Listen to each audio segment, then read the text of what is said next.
ओनिमुशा, animation, action and adventure.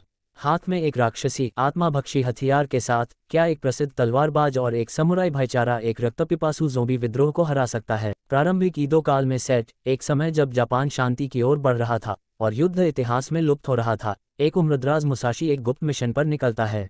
पौराणिक ओनी gauntlet से लैस मुसाशी गुप्त राक्षसों को हराने के लिए एक महाकाव्य यात्रा पर निकलता है। मुख्य रूप से जापानी सेनेगोकु काल पर आधारित ओनिमुशा सरदारों की शुरुआत एक युद्ध के दौरान सामंती स्वामी नोबुनागा ओडा के मारे जाने से होती है। प्रमुख सेनानियों में से एक हिदेमित्सु समनोसुके एकेची को अपनी चचेरी बहन राजकुमारी युकी से एक पत्र मिलता है जो अपने महल से नौकरों के गायब होने के बारे में चिंतित है। समनोसुके युकी को बचाने के लिए कुनोइची कैडे के साथ जुड़ता है और पता लगाता है कि जैनमा नामक राक्षसी जीव अपराधी हैं। जैनमा को हराने के लिए ओनी कबीले ने समनोसुके को अपनी तरह की शक्तियां प्रदान की। अपनी लड़ाइयों के दौरान समनोसुके को पता चलता है कि जैनमा ने नोबुनागा को उनकी जरूरतों को पूरा करने के लिए पुनर्जीवित कर दिया है, जबकि युकी और युमेमारू नामक एक अनाथ की बलि देने का इरादा है ताकि उसे और अधिक शक्तियां मिल सकें। समनोसुके युकी और युमेमारू को बचाने में कामयाब होता है और प्रकाश फोर्टिनब्रास के देवता जैनमा लॉर्ड को मार देता है। समनोसुके का समूह फिर अलग अलग रास्ते अपनाता है। Scott Pilgrim takes off, animation, action and adventure. Scott Pilgrim take off शीर्षक चरित्र का अनुसरण करता है क्योंकि उसे न्यूयॉर्कर रमोना फ्लावर्स से प्यार हो जाता है, लेकिन उसके साथ डेट करने के लिए उसे उसकी सभी 7 दुष्ट पूर्व प्रेमिकाओं को हराना होगा। तब चीजें और भी जटिल हो जाती हैं।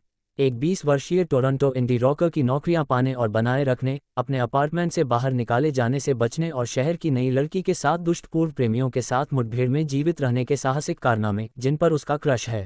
टाइटैनिक स्लेकर और अपने दोस्तों के साथ सेक्स बॉब नाम के एक गैराज बैंड में। उसका जीवन तब उलट-पुलट हो जाता है जब उसकी मुलाकात एक अमेरिकी लड़की रमोना फ्लावर्स से होती है, जो हाल ही में अकेली है। लेकिन इससे पहले कि उनका प्यार परवान चढ़ सके, पिलग्रिम को अपने प्यार के पिछले 7 रिश्तों से चुनौती मिलती है और उसे बड़े पैमाने पर उन्हें हराना होगा।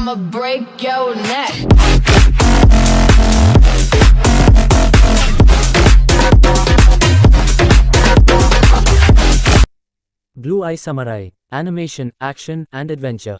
तलवार का एक मिश्रित नस्ल का मास्टर ईदो काल के जापान में बदला लेने के लिए छद्मवेश में जीवन जीता है। 17वीं सदी के ईदो काल जापान में स्थापित 17वीं सदी के जापान में, जब सीमाएं बाहरी दुनिया के लिए बंद कर दी जाती हैं, अवैध व्यापार के दुर्लभ मामलों को छोड़कर नागरिकों को कभी भी ऐसा चेहरा नहीं दिखता जो जापानी नहीं था। हमारा नायक मिजू एर्स्किन जानता है कि उसके जन्म के समय जापान में केवल 4 श्वेत पुरुष थे और वह उन लोगों को मारने के लिए तैयार हो गया जिनमें से एक उसका पिता हो सकता है, जिसने उसे शर्मनाक प्राणी बना दिया। लेकिन बदला लेना महिलाओं के लिए कोई विकल्प नहीं है, इसलिए मिजू को अपने लिंग के साथ साथ अपनी नीली आंखों को छुपाते हुए बदला लेने की कोशिश करनी होगी। मिजू अपनी यात्रा में रिंगो मासिओका के साथ शामिल हो जाती है, जो एक अति उत्सुक सोबा निर्माता है जो महानता का सपना देखता है।